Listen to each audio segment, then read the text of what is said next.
तो आप क्या खतरों के खिलाड़ी हैं? मम्मी की भाषा में। मतलब कोई ये तो नहीं बोलता कि मेघा परमा हवा में उड़ रही है?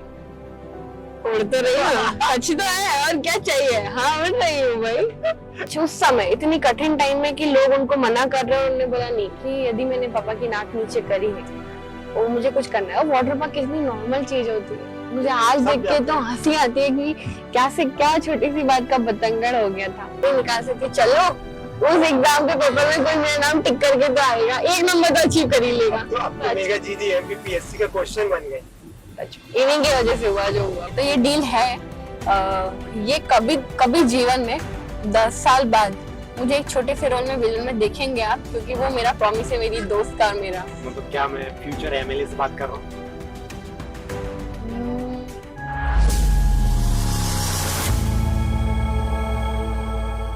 नमस्ते दोस्तों, आप देख रहे हैं क्लासिक अनफिल्टर्ड और मैं हूं राजकुमार प्रधान। इस वक्त हम मेघा मैम के घर आए हैं। मेघा मैम एमपी की वो लड़की है जिन्होंने टेक्निकल स्कूबा डाइविंग कर एक नया रिकॉर्ड बनाया है। वर्ल्ड की पहली महिला भी है जिन्होंने माउंट एवरेस्ट को फतह किया है। साथ ही टेक्निकल स्कूबा डाइविंग में समुद्र के अंदर 45 मीटर की गहराई तक उन्होंने डाइव की है और ये वर्ल्ड रिकॉर्ड सिर्फ उनके नाम।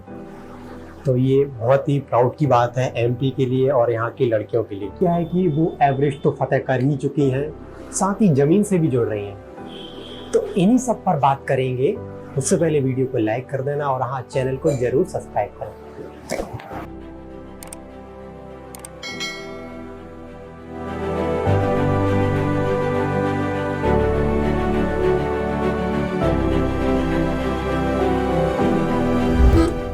मेरा एक कॉमन क्वेश्चन होता है, अभी आपने एवरेस्ट फतह कर लिया, ओके। जमीन से आप जुड़ रही हैं, डाइविंग में भी रिकॉर्ड बना लिया। डाइविंग से मैं जमीन से जुड़ नहीं रही, जुड़ी हुई हूँ ऑलरेडी। अब मतलब इसी वे में जा रहे हैं। ओके। तो डाइविंग में भी रिकॉर्ड बना लिया आपने। हाँ हाँ। हवा में भी उड़ लिया अभी। हाँ हाँ। अब और क्या चाहती हैं भगवान से? भगवान टचुट पापा की मैं कहूंगी, मतलब मैं बहुत आस्तिक प्रवृत्ति की लड़की हूँ और सभी धर्मों की जितनी इज्जत करती हूँ। मुझे लगता है कि एक ऊपर वाला है, एक सुपर पावर है, बिना मांगे सब कुछ दिया। जिन सपनों की हम कहते हैं ना कि एक गांव का बच्चा कल्पना नहीं कर सकता कि पहाड़ कैसा होता होगा बर्फ छूने के बाद, चढ़ते कैसे होंगे। मैंने कभी कल्पना भी नहीं की थी, वो सब मुझे करा दिया। आगे बस ये है कि यदि वो मुझे ऊपर वाला मुझे शक्ति दे रहा है धीरे धीरे धीरे कि बस धक्का देते जाऊंगा मैं, पीछे से तुमको रुकना नहीं है। गिराऊंगा, बार बार गिराते भी है, भयंकर गिराते हैं, पर तुमको उठ के फिर से चलना है। तो मैं किए जा रही हूँ, बाकी चीजें अनप्लान्ड है। आप पैराग्लाइडिंग करने गई थी, ट्रेनिंग करके आई हैं आप वहाँ पे। हाँ हाँ। तो मतलब क्या सोचा आपने कि मतलब बीच में जो टाइम मिला उसका सदुपयोग तो ऐसा करना चाहिए? तो हुआ क्या कि लोकसभा के इलेक्शन खत्म हो गए थे हमारे इधर के। मुझे 2 जगह की जिम्मेदारी मिली थी, विदिशा और भोपाल। मैंने मेरा 100% दिया वहाँ पे और उसके बाद कुछ काम मिला नहीं, तो मेरे पास एक 20 दिन का समय था रिजल्ट आने तक। मैं क्या करूँ, क्षेत्र में भी जाएंगे तो लोग यही पूछेंगे दीदी अभी तई थी तुम चुनाव का टाइम, तो मैं करूँ तो क्या करूँ। घर पे मम्मी पापा घर पे बैठते हैं तो सबसे पहले वही कहते हैं हमने तो की थी, राजनीति में क्यों आया। वो प्रश्नों से मुझे बचना था, मैं क्या करती। तो फिर हमेशा ऐसे समय में मेरी डायरी मैं खोलती हूँ। कुछ ऐसी चीजें हैं जब भी मैं सोचती हूँ कि जब भी मुझे समय मिलेगा ये मुझे करना है। तो उसी में से एक था कि मुझे पैराग्लाइडिंग पायलट का कोर्स करना था, कि आप किसी को लेके नहीं उड़ो बल्कि आपके खुद के पंख हो और आप ग्लाइडर लेके उड़ो। तो वो करने के लिए 20 दिन लगे मुझे और वो फील सबसे अलग था। मैं फिर से एक सकारात्मक एनर्जी से भर गई कि मैंने कुछ अचीव किया। फिर से मेरी पुरानी जो लाइफ है उससे जुड़ गई। 2000 इलेक्शन से पहले वही होता है, मेरे को वैसा सेल्फिश नेता नहीं बनना है। क्या होता है कि आप एंड टाइम पहले तो बहुत पूछोगे, आपके पास 10 बार जाओगे, फिर आप भूल जाओगे कि आपके व्यक्ति है, पर आप वो व्यक्ति, उनका फोन आया, मैं उठा लो। नमस्ते पाता जी, जय हिंद, राधे राधे, कैसे हैं आप? कहाँ है तुम आज तुम्हारा एरिया में हम कदम रख रहे थे, हमने सोची एरिया का शेर से पूछ तो ला आए कि नहीं आए। हमारे इधर भी जीजी बोलते हैं, मतलब यहाँ पहले हम मेघा दीदी बोलते थे पर गाँव पे सब जीजी जीजी जीजी बोलते, तो अब नाम ही हो गया वहाँ पे जीजी जी, मेघा जीजी, मेघा जीजी। जीजी के नाम से तो फेमस नहीं है कहीं? पूछ लेना क्षेत्र में। पर बच्चे वही बोलते गाड़ी देख के, अरे वो मेगा परमार आ गई, वो दीदी नहीं लगाते, वो बराबरी की समझते हैं। उनके स्कूलों में मैं गई थी तो मैं उनको बोलती थी कि मैं आपकी दोस्त हूँ, तो मुझे लगा कि बाद में वो रुपये फोन भी आए तो उठा लीजिएगा, कि मुझे लगा कि बाद में तो दीदी बोल देंगे, बाद में भी उन्हें दोस्त वाला कॉन्सेप्ट जारी रखा है। तो बच्चे होते हैं। नहीं, अच्छा भी लगता है। अच्छा मैम, क्या एक्सपीरियंस रहा पैराग्लाइडिंग का? मतलब मेन ये होता है ना कि पायलट बन चुके हैं। हाँ, पैराग्लाइडिंग पायलट फाइनली। तो P1 P2 कोर्स होते हैं हमारे। हमें पहले विंड पढ़ाई जाती है कि हवा कैसी होती है, हवा में आप ग्लाइडर कैसे पकड़ के उड़ाते हो, रनिंग कराया जाता है। सो टेक ऑफ लैंडिंग होता है, लैंडिंग सबसे महत्वपूर्ण होता है, टेक ऑफ भी बहुत महत्वपूर्ण होता है। सो हम लोग अपने ग्लाइडर को खुद उड़ाते हैं पैराग्लाइडिंग पायलट बनने के बाद। मेरे लिए ये इसलिए महत्वपूर्ण था कि मैं लड़की हूँ, मुझे हमेशा था कि मुझे उड़ना है। आपको तो ना, आपकी लिमिट क्या है, तो मुझे था कि मुझे उड़ना है। मैंने एक बार स्काई डाइविंग की थी, पर वो फील नहीं आया था जब तक आप अपने हिसाब से मेंटेन करके अपने पंखों के साथ उड़ना जाओ। तो पंख मुझे पैराग्लाइडिंग ने दिए। जब आप अपना ग्लाइडर लेके हवा में बहुत देर तक रहते हो तो अब आपको लगता है कि ये मेरे पंख है और मैं उड़ रही हूँ। मतलब मजा आया आपको 20 दिन? कठिन भी था, आनंद भी आया, दोनों चीजें हैं। हाँ, मतलब जब कठिन होता है तो मजा ज्यादा आता है। सहमत। पर यहाँ मतलब मैं बच्चों से इसीलिए बोलती हूँ कि यहाँ हमारे यहाँ के बच्चों को पता नहीं है तो वो एक्सप्लोर नहीं कर पाते। तो जब भी मैं कोई नई चीजें करती हूँ तो मैं बच्चों के साथ जरूर बातें करती हूँ। पता नहीं कल कौन सा हमारे यहाँ का या कोई सा बच्चे के अंदर जिज्ञासा या चिंगारी लग जाए, वो बहुत बेहतरीन पायलट बन जाए, इंडिया का बेहतरीन पायलट बन जाए। तो आप क्या खतरों की खिलाड़ी हैं? मम्मी की भाषा में। हाँ। मम्मी की भाषा में खतरों के खिलाड़ी हूँ। उनका कहना होता है कि थारो जीवन रुके क्यों नहीं, हम चाहें कि अब हमारी छोरी अच्छी से जिंदगी काटे, तो छोड़ो तो फिर भी ठीक है, हमारा था हमें छोरी उल्टी चली जाए, मैं ब्लेम करती है। पता था हमारे बीपी की बीमारी क्यों हुई, थारी टेंशन ले लेंगे। अभी खतरों की खिलाड़ी। खतरों की खिलाड़ी तो कैसे आएगी, घर वापस आएगी कि नहीं आएगी। अच्छा, वो कैसा एक्सपीरियंस था मैम डाइविंग का? अंडर वाटर डाइविंग का सबसे टफ। मतलब मुझे लगता है कि मेरे लिए माउंटेनियरिंग, पैराग्लाइडिंग दोनों से ज्यादा कठिन डाइविंग रही है। लड़के क्या करते हैं मैम, अभी होता क्या गांव में, मैं भी गांव से ही, तो हम लोग क्या, स्कूल था हमारा, स्कूल के पीछे कुआं है, तो हम लोग क्या है बंक मार के चले गए, नहाने चले जाते। कई बार टीचर ने आ गए तो वो शिकायत कर दी, लेकिन इसके बाद भी हम जाते थे। तो बारिश में तो हमारा हर दिन का काम। तो हमें सिखाने को मौका मिला नहीं, ना सीखने का मिला। तो मेरे को स्विमिंग नहीं आती थी, मैंने स्विमिंग ओशन में सीखी है, बस ये समझो आप। मतलब कोई ये तो नहीं बोलता कि मेगा परमा हवा में उड़ रही है? उड़ते रही हूँ, अच्छी तो है, और क्या चाहिए। हाँ, उड़ रही हूँ भाई। घर पे बोलते होंगे पापा, मतलब कोई रिलेटिव या ऐसा कि हवा में उड़ रही है, मतलब पहले जब बोलते होंगे कि वो हवा में उड़ रही है, अब एक्चुअली में हवा में उड़ रही है। ये शब्द टचवुड मेरे लिए कभी बोला ही नहीं गया है कि मैं हवा में उड़ रही हूँ। उनको यही लगता था कि इसको तो हवा में उड़ना चाहिए था, ये उड़ क्यों नहीं रही है। उनको यही लगता था कि मतलब मेरे अंदर कभी भी ना अचीवमेंट का वो आता ही नहीं है। कर लिया, ओके, हो गया, नेक्स्ट क्या। कब तक आप एक ही चीज को लेकर बैठे रहोगे या अतिशोक्ति के रूप में अपनी उपलब्धि को बताते रहोगे। उसके अलावा भी तो है ना, हमसे बड़ा भी लोगों ने बहुत कुछ किया है, तो हमसे कम यदि किसी ने किया था, हम उनके सामने क्या अपने आप को बड़ा दिखाए, तो वो मेरे पास नहीं आता। उनकी सोच उस समय इतनी कठिन टाइम में कि लोग उनको मना कर रहे हैं, उन्होंने बोला नहीं, मैं छोरी की ग्रेजुएशन तो कराऊंगा। और उन्होंने मेरे को घर से प्रभात के साथ भेजा, छोटे भाई के साथ। एक चीज गाड़ी पे बिठाने से पहले बोल के, बेटा याद रखते, अच्छो करेगी तो तुम्हारा नाम होगा, बुरो करेगी तो तुम्हारा नाम होगा, थारा ऊपर है, मैं थारा भेज रही हूँ। तो ये लाइन जो थी ना, ये मेरे जीवन को बदल के रख गई। अब मुझे लगा कि नहीं, मुझे कुछ ऐसा करना है कि यदि मैंने पापा की नाक नीचे करी है और मुझे कुछ करना है। और वाटर पार्क कितनी नॉर्मल चीज होती है, मुझे आज देख के तो हंसी आती है कि क्या से क्या छोटी सी बात का बतंगड़ हो गया था, बट वो जरूरी था। वो भी जरूरी था, मतलब वो किसी तरह से उन्होंने हेल्प करी आपकी। करेक्ट। आने के बाद जब आई तब सपने देखने शुरू किए। Student of the year award के लिए ढेर सारी ट्रॉफी दिलवाने में कॉलेज में मदद कर रहे, ढेर सारी बच्चियां ताली बजा रही। देन जब मैंने उनका ट्रस्ट बनाया तो फिर उन्होंने मेरे को कह दिया जा सिमरन जी ले अपनी जिंदगी। तो उनको ये लगा कि हाँ ये जीजी कर सकती है। फिर उन्होंने मुझे रोका नहीं कभी भी। अब जब एग्जाम में खुद से जो सवाल आता है तो कैसा फील होता है? मैं अपने आप का आकलन करूँ कि मैं कभी भी कांस्टेबल का एग्जाम भी नहीं निकाल सकती, मुझे पता है मेरा। पर मेरे को ये सबसे अच्छा लगता है कि जब मैंने मेरी फील्ड में बहुत एक्स्ट्रा अचीव किया, तो उन एग्जामों में जिनको मैं निकाल नहीं सकती एमपीपीएससी के, चाहे वो कोई भी एमपीपीएससी के प्रोफेसर का हो या एमपीपीएससी के अधिकारी का हो, उन एग्जामों में जब नाम आता है तब अच्छा तो लगता है कि जिन एग्जाम को मैं नहीं निकाल सकती, चलो उस एग्जाम के पेपर में कोई मेरा नाम टिक करके तो आएगा, 1 नंबर तो अचीव कर ही लेगा। अब तो मेगा जीजी एमपीपीएससी का क्वेश्चन बन गए। इन्हीं की वजह से हुआ जो हुआ वो। अच्छा, न्यूज़ में क्या पढ़ती, मतलब वीडियोस देखती हैं या फिर टीवी पर देखती हैं या फिर अखबार पढ़ती हैं? टीवी पे नहीं देखती हूँ, फोन पे हर दिन देखती हूँ और अखबार पढ़ती हूँ। अखबार तो मतलब ऐसा लग गया कि वो तलब है मेरी, सुबह अखबार ना पढ़ो तो मन बड़ा विचलित रहता है। अखबार बहुत सही चीज है, मतलब मुझे ऐसा लगता है कि मोबाइल में से ज्यादा अखबार मतलब मोबाइल की देखी हुई खबरें भूल जाते हैं, अखबार की खबरें यदि आप पढ़ते हो तो वो आपको याद रहती है, विजन रहता है, क्लियरिटी रहती है। पास नहीं है गाँव तो आपका। चलो ये मुझे बेनिफिट है, देखिए भोपाल से 30 किलोमीटर है ज्यादा से ज्यादा, तो आप आ जा सकते हैं, ये इतना भी कर सकते हैं।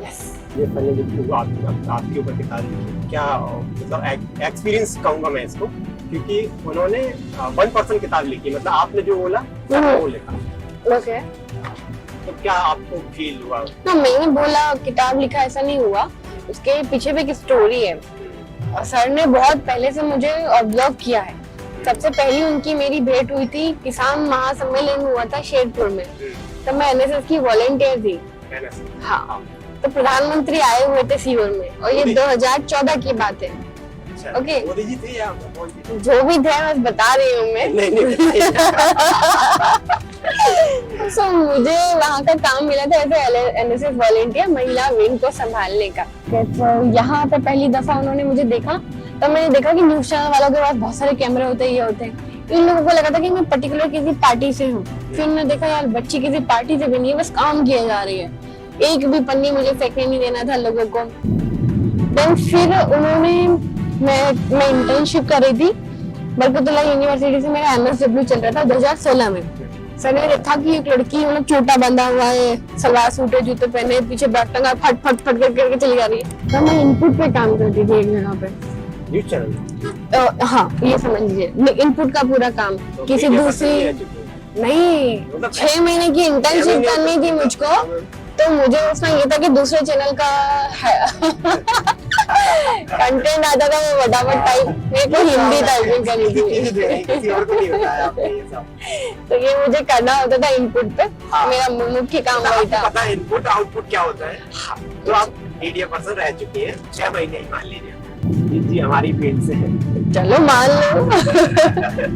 फिर मैं माउंट एवरेस्ट के लिए निकल गई थी। तो माउंट एवरेस्ट से पहले हम लोगों ने जितने मीडिया पर्सन है सबको बुलाया था, उसमें सभी मौजूद थे, तब हुई थी। फिर मेरा माउंट एवरेस्ट समिट नहीं हुआ 2018 में। मिलते रहे। उन्होंने इसलिए किताब लिखी क्योंकि उन्होंने ग्रोथ होते हुए देखी थी, ऑब्जर्व किया था उन्होंने। देन उनकी टीम और उन्होंने सपोर्ट किया और मैंने हाँ बोल दिया कि ठीक है आप किताब लिख सकते हो। सो उनका भी पिछले 4-5 साल तक फॉलोअर और 2 साल तक इंतजार करके निरंतरता रखना, ये उनका बहुत बड़ा वो था, और इसलिए आज किताब लिख पाई। और किताब लिखने में भी 2 साल का समय लगा है। देख लो चोरियों, गोबर उठाने वाली चोरियां भी एवरेज करती हैं। कुछ अंतर नहीं आता, अभी भी होता है। आजकल की लड़कियां पता क्या करती है, रील्स बनाती है, उनको खाना नहीं बनाना, पढ़ाई करना है। आजकल के लड़के भी भले नहीं है, ताली दोनों हाथ से बजती है। ठीक है, लड़के दोनों खाने बना लेते हैं, वैसे लड़के भी खाना बनाने जो खा रहे हैं। देखिए भैया भी बोल रहे कि वो भी खाना बना लेते हैं। अच्छा आप भी बना लेते हैं? अच्छा ये बता रहे थे, मुझे लगा एसी चेक करने का। तो मेरे एरिया के लोगों का भी ये प्रेम है। इलेक्शन के बाद से मुझे कभी ऐसा लगा ही नहीं कि ये बीजेपी वाले या कांग्रेस वाले हैं, मुझे सब बुलाते हैं हर एक की, चाहे वो बीजेपी वालों के घर भी शादी होंगी, जीजी के अलग से कार्ड जाए, वो उनके घर भी जाती हूँ, कांग्रेस वालों के घर भी होती है तो उनके घर भी जाती हूँ। और मुझे यहाँ मेरे छावर में, मैं कहूँ सीहोर में, कोई भी पार्टी से जज नहीं करता, इंडिविजुअल हमारे रिश्ते बहुत अच्छे हैं और वो मैं उस हिसाब से ही निभाती हूँ। मैं कभी भी पार्टी बीच में लाती ही नहीं हूँ कि मैं किस पार्टी की हूँ, वो किस पार्टी के हैं, या वो किस पार्टी के हैं, मैं किस पार्टी की रहूंगी हूँ, इससे कोई फर्क नहीं पड़ता। अरे मतलब आप अभी कुछ और लोगों से मिलिएगा, अभी हम उनके घर जा रहे हैं ना, वो बीजेपी के ही व्यक्ति हैं, ठीक है, तो वो यही कहेंगे कि पार्टी अपनी जगह, जी अपनी जगह। तो फिर आपको क्यों ऐसा क्यों लगा कि आपको कांग्रेस पार्टी ज्वाइन करनी थी? ये भी गलत प्रश्न है। स्थिति परिस्थितियां ऐसी बन गई थी, आप ये मानिए कि हम लोग कई बार ऐसा होता था कि एक व्यक्ति को ना उसकी दूसरी बेटी हुई थी तो डराता से उसका पति मारने वाला था। हम लोग गए थे उनके यहाँ, सच में आंखों देखा किस्सा है शिकारपुर गांव का। आपके सामने हुआ? हमारे सामने का किस्सा है। हम उनके घर उत्सव मना के गए, उनका पति आया और उसको बस डराता ले लिया था। तो उनके ससुर ने बचा दिया कि थारी शर्म नहीं आ रही, एक तो दूसरी बेटी हुई है तो ऊपर से तुम ढोल धमाका बजवा रही हो।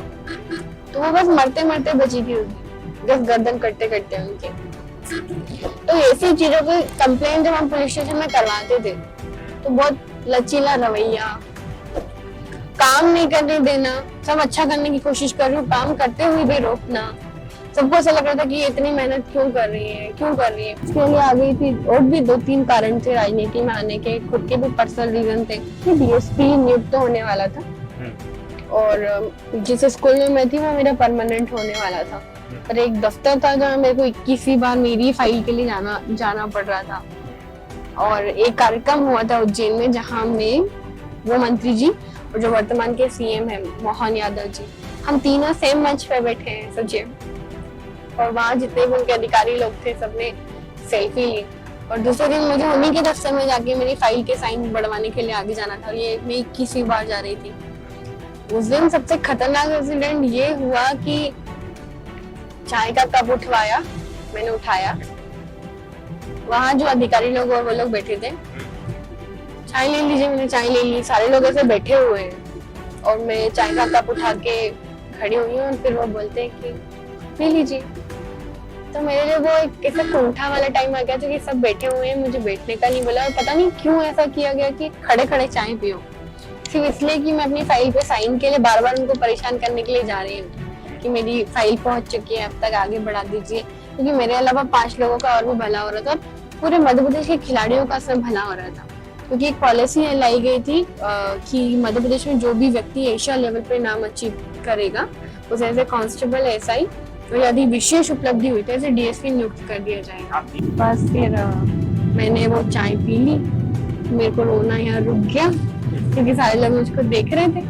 देन आई डिसाइड कि मुझे इसी श्यामला हिल्स में दोबारा किसी और की फाइल रुकने ना देने के लिए आना होगा और मैं वहां से आ गई। और एक बात ना, मतलब मैंने कई लोगों को देखा, मतलब मैंने खुद रियलाइज किया कि जब मैं रोता हूँ, मतलब किसी के सामने तो नहीं होने का ऐसा, जब मैं रोता हूँ तो मतलब मेरे साथ कुछ बड़ा होता है फिर इसके बाद, क्योंकि मैं बहुत ज्यादा बड़ा सोचने लगता हूँ। ऐसा आपके साथ होता है? जब मैं रोती हूँ मैं हल्की हो जाती हूँ, एकदम हल्की हो जाती है, फिर आपको लगता है नहीं मैं इससे और बड़ा करूँ। पता नहीं आप रोते हो? हाँ हो जाता है कभी कभी, लेकिन फिर मैं बहुत अच्छा करता हूँ। ये रिकॉर्ड किया जाए, लड़के भी रोते हैं, इससे बताओ लड़कों को क्या लड़के भी रोते हैं, रोते होंगे क्या? कांग्रेस ज्वाइन की तब इलेक्शन का था विधानसभा चुनाव 2023, तो मतलब मीडिया कुछ लोगों को लग रहा था कि आप शाबाश से इलेक्शन लड़ने जा रही हैं, लड़ने वाली हैं, तो मतलब क्या सच है इसमें? सच तो काफी है, तैयारी उस हिसाब से की थी, जीवन के 3 साल पूरे दिए थे ग्राउंड पे। अभी आप जिस भी गांव में जाओगे ऐसा कोई गांव नहीं था कि जहाँ मैंने 6 बार मैं नहीं गई हूँ, या ऐसा कोई गांव नहीं था जहाँ मेरे लोग नहीं रहे, ऐसा कोई गांव नहीं था जहाँ प्रॉब्लम हमने नहीं उठाई, ऐसी कोई चीज नहीं रही कि मतलब छोड़ी हो कुछ भी। तैयारी उस हिसाब से थी, तो मुझे लगता है वहां भी ऊपर वाले का बहुत बड़ा, हम अपने लिए कुछ और सोचते हैं, ऊपर वाला हमारे लिए कुछ और सोच रखा होता है। लाइट चलेगी? कितने बजे शुरू हो गए तो भंडारो? अभी तो हो गए। अच्छा हो गया। तब में से नवोदय की तैयारी कौन कर रही है? कौन करेगा? आज ही कमेंट में अभी करोगे नवोदय की तैयारी? तुम्हारे लिए किताब है महाजन। तो जिज्जी अपना कुछ गुनगुना रही है, गाने गा रही है।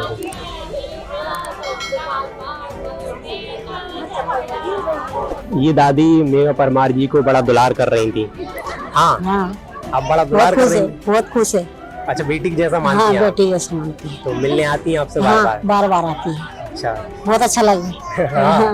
बार बार क्या क्या आशीर्वाद देंगी आप बेटी को? आशीर्वाद क्या दे, जो आशीर्वाद मिलेगा वो देना उनके हाँ। टाइम पे। टाइम पे देंगी। हाँ, और डर गए। किस किस को डराती है वैसे गाँव में? हाँ तब कहीं करेगा आज ही तो हाँ? सीधा बोल पकड़े सीधी बात तो फिर बुढ़ा ना पड़े। हाँ, ठीक हो आप? काहे के ठीक है, तो चलना भी पड़ जाए। तो मेघा जी को खूब आशीर्वाद दिया आपने?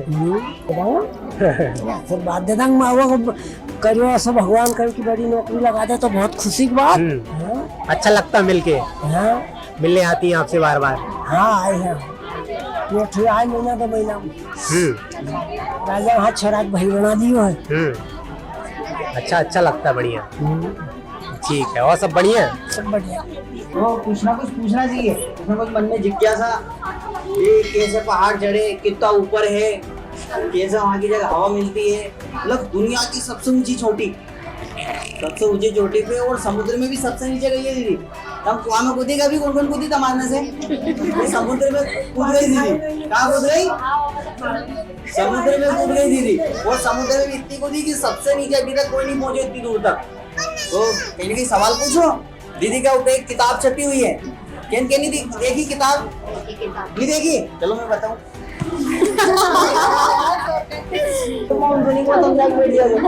चर्चा करो, बढ़िया। तुम्हारा मन में जो भी प्रश्न हो, बढ़िया है आप, बैठ जाओ। तुम्हारा मन में जो भी प्रश्न, जो भी बात होगा बताओ, मैं भी तुम्हारा गई है। अपना मन में ये बड़ा बड़ा सपना क्यों नहीं आए? क्योंकि अपना कहने से बात करने वाला कोई नहीं रहे, अपना कहने बात करने वाला कहीं रहे। पूरी थारा ना कहीं चल रही अभी ये थकन का के नहीं रही थी। देखो मैं कहता हूँ अच्छा एक ही सगाई हो गई, या बात करे कि नहीं करे? तो अपना कहने यही बात रहे। मात्र 40 किलोमीटर का अंदर है मध्य प्रदेश की राजधानी भोपाल से इछावर विधानसभा का। और आप यहाँ के गाँव को आज आप देख ही चुके हैं, जमीन आसमान का अंतर है। जब 40 साल के 50 किलोमीटर मान लेती हूँ, 50 किलोमीटर के जब इस दायरे में हम इतने पीछे हैं, तो जस्ट इमेजिन पूरे मध्य प्रदेश में क्या होगा। पर हम जब भी भोपाल के नजदीक सीहोर से गुजरते हैं, तब हमें ये लगता है कि सीहोर बहुत पिछड़ा हुआ जिला है, इसे और डेवलप करना चाहिए। लोग नहीं बसना चाहते, काम नहीं करना चाहते, वहाँ उद्योग नहीं लगाना चाहते, क्योंकि वहाँ इतना डेवलपमेंट नहीं है, ग्रोथ नहीं करवा पाए। पानी के लोग किसान प्यासे।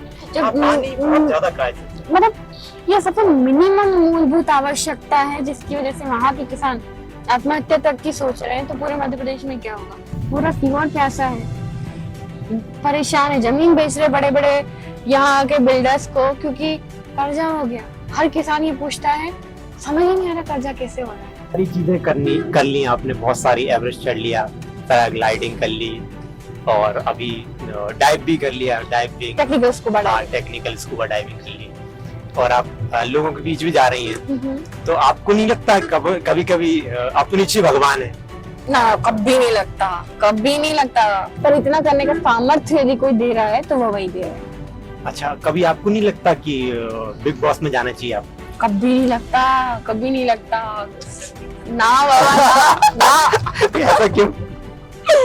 नहीं, अपन बिग बॉस के लिए नहीं है। या फिर फिल्मों में काम करें मेघा परमार, विलन का रोल कर सकती है, जैसे शिवगामी ने किया। वो मेरे को कभी कभी इमेजिन होता है। तो मेरी एक दोस्त है जो हैदराबाद में है, फिल्म सिटी में काम करती है। तो हम लोग अकंगवा क्लाइंब के लिए गए थे, तो उनका पूरा प्रोडक्शन हाउस है। तो हम सब यही बात करते थे, तो उसने कहा था तुम्हारा बड़ा सा चपटा सा चेहरा, इस पे लाल बिंदी पहनोगी तो तुम एक कितनी विलन वाली रोल में लगोगी। तो मैं उनसे कहा था थोड़ी और बुद्धि हो जाने दो, थोड़ी और मैच्योरिटी आ जाने दो चेहरे पे, उसके बाद तुम्हारे पास जिस भी महिला का विलन का रोल आएगा अपन लोग करेंगे। तो ये डील है। ये कभी जीवन में 10 साल बाद मुझे एक छोटे से रोल में विलन में देखेंगे आप, क्योंकि वो मेरा प्रॉमिस है मेरी दोस्त का और मेरा। मतलब क्या मैं फ्यूचर एमएलए से बात कर रहा हूँ? मैं अपना 100% दूंगी, ग्राउंड पे अपने लोगों के बीच, अपनी मेहनत पे। बाकी कुछ भी अपने हाथ में नहीं होता है, देखते हैं क्या होता है। भूल मत जाना हम लोगों को, छोटे भाई। अच्छा, मेरे बारे में क्या कहेंगे आप? मैम मतलब बड़ा रिस्क लेके जॉब छोड़ के फिर अपना खुद अच्छा का करेंगे आप, हाँ, जिसमें जुनून होता है, फॉलो अप होता है, निरंतरता होती है, अपने कंफर्ट जोन से बाहर निकलने की क्षमता होती है, चाहे वो आपके साथ ही इतने घंटों से कैमरा पकड़ के हाथ में दर्द कलाई में होने के बावजूद आप दोनों के बीच का जो सामंजस्य है, आपकी वाक्पटुता है और ऑब्जर्वेशन है, इन सबको देखकर मैं कह सकती हूँ कि बहुत बहुत अच्छा कर रहे हैं आप। मैम की जो सहायक है वो ये कह रही हैं कि मैम को ना खतरों के खिलाड़ी में जाना चाहिए। मेरा एक सपना है कि इनको बीच में अच्छा, जरूर, जब इनका मन है तो मैं जरूर जाऊंगी, तुम्हारी खातिर जाऊंगी, विधायक बन के जाऊंगी। और पता नहीं। के लिए तो आज का ये खत्म करते हैं। बहुत बहुत धन्यवाद। सुबह से लेके शाम तक हर चीज, हर मोमेंट को रिकॉर्ड करने के लिए, लोगों के इंटरेक्शन को समझने के लिए और इतनी मेहनत करके लोगों तक रियलिटी की पूरे दृश्य पहुंचाने के लिए मैं दोनों टीम के साथियों को बहुत बहुत धन्यवाद देना चाहूंगी और आपके चैनल के लिए कहूंगी क्लासिक अनफिल्टर को लाइक करें, कमेंट करें, सब्सक्राइब करें और ज्यादा से ज्यादा शेयर करें। Thank you.